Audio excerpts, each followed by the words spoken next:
Hey kids, Pastor Jordan here for your devotion this week. And we're going to continue looking at the fruit of the Spirit. We got a few more weeks, but we're almost done. And this week we're going to look at faithfulness. Now, what does it mean to be faithful? Well, another word for that is loyal to someone. And what that means is that if you are faithful to someone, then no matter what may happen, you're going to be loyal to them. Good example. Let's say you've got a good friend, right?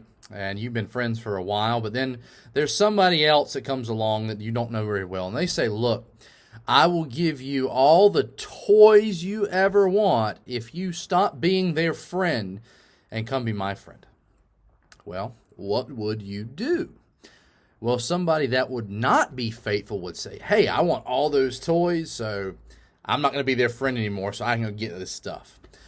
But somebody that's faithful, that's loyal, is going to say, that sounds good, but they're my friend, and I'm going to keep being their friend.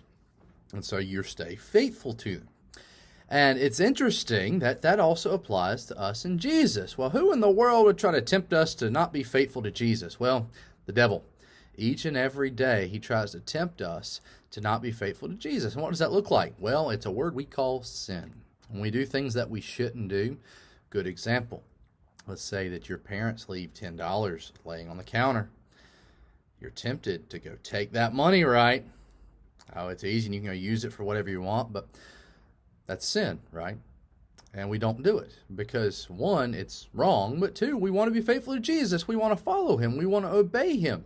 And if you think about the Christian life, that's what the Christian life looks like, being faithful to Jesus.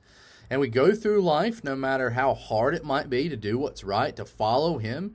We do it because we love him and because we want to be faithful to him, even whenever it's hard. There's plenty of times in our lives whenever we're tempted to sin, but we have to remember we need to be faithful to Jesus. And as good as that might look, nope, following Jesus is more important. And what makes us that even better for us is